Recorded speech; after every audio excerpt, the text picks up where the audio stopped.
ദിലീപും കാവ്യ മാധവനും വിവാഹിതരായ അന്നു മുതൽ വിവാദങ്ങളാണ്.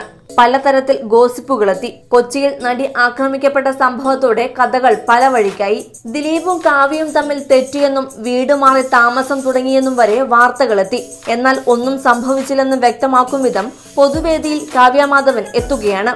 ഇനി താൻ കലാരംഗത്ത് സജീവമായി ഉണ്ടാകുമെന്നാണ് നടി സൂചന നൽകുന്നത്. വിവാഹശേഷം മാധ്യമങ്ങൾക്ക് മുഖം കൊടുക്കാതെ നടക്കുകയായിരുന്നു കാവ്യ മാധവൻ. ഫേസ്ബുക്കിൽ സജീവമായിരുന്ന കാവ്യയെ പിന്നീട് അതിലും കാണാതായി. എന്നാൽ ഇപ്പോൾ ഇടവേളയ്ക്ക് ശേഷം ക്യാമറയ്ക്ക് മുന്നിൽ എത്തിയിരിക്കുകയാണ് കാവ്യ. ദിലീപ് ഷോ 2017 പ്രമോ വീഡിയോയിലൂടെയാണ് കാവ്യ തിരിച്ചെത്തിയിരിക്കുന്നത്. പരിപാടിയിൽ വീണ്ടും താൻ ചിലങ്കയണിയുന്ന വിശേഷങ്ങൾ പങ്കുവച്ചാണ് കാവ്യ പ്രേക്ഷകർക്ക് മുന്നിലെത്തിയിരിക്കുന്നത്.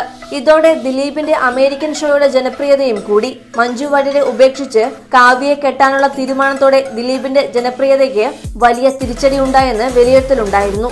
എന്നാൽ അമേരിക്കൻ ഷോ ഈ വിവാദങ്ങളെല്ലാം അപ്രസക്തമാക്കുകയാണ്. Entertainment desk, Marunadan Malayali. കൂടുതൽ വാർത്തകൾക്കും വിശേഷങ്ങൾക്കുമായി ഞങ്ങളുടെ ചാനൽ സബ്സ്ക്രൈബ് ചെയ്യുക.